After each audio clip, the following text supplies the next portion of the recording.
सुप्रभात प्यारे साथियों, कैसे हो आप सब। उम्मीद करती हूँ आप सब बहुत अच्छे हैं और निरंतर अपनी तैयारी में आप लगे हुए हैं। देखिए साथियों, हर जो कर्म होता है उसका फल तुरंत मिले ऐसा प्रकृति का नियम नहीं है। इसलिए कई बार हमें कई सालों तक निरंतर प्रयास करना पड़ता है, तब जाके हमें उसका फल मिल पाता है। लेकिन प्रकृति का ये नियम निश्चित है साथियों कि जो कर्म किया गया है वो भले ही अच्छा हो या बुरा हो, उसका फल हमें अवश्य मिलता है। इसलिए जब हम आज प्रतियोगी परीक्षाओं की तैयारी कर रहे हैं, बहुत सारे साथी वो निराश हो जाते हैं परिणाम आता है तब, और ये निराश होना स्वाभाविक भी है साथियों। मेरे सिर्फ कहने मात्र से ये नहीं होता कि आप निराश ना हो, क्योंकि जब एक व्यक्ति पूरी जी जान से जुटता है, साल 6 महीने देता है, महत्वपूर्ण समय निकालता है अपने जीवन का और रात दिन मेहनत करता है और फिर उसको सफलता नहीं मिलती, तो साथियों ये तो जाहिर सी बात है कि वो निराश तो होगा।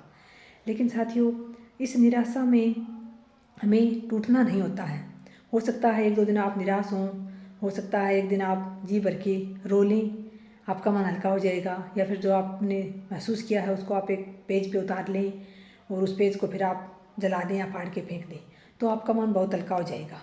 आपको जो हुआ है गलत आपके साथ, उसको ढोकर नहीं चलना है, साथ लेकर नहीं चलना है साथियों।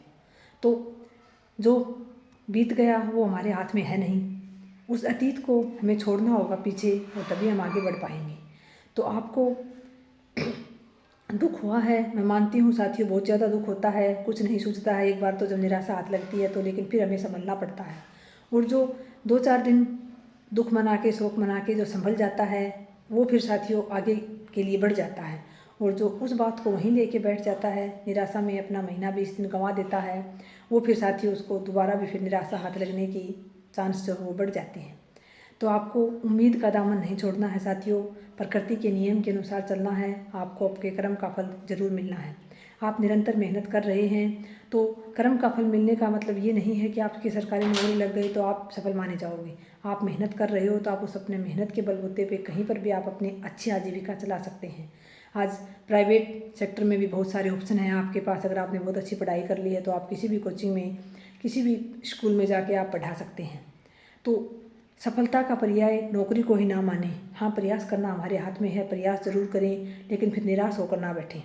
लगातार अपने पथ को प्रशस्त करें, चलते रहें। बहुत बहुत आभार, नमस्कार, जय श्री राम।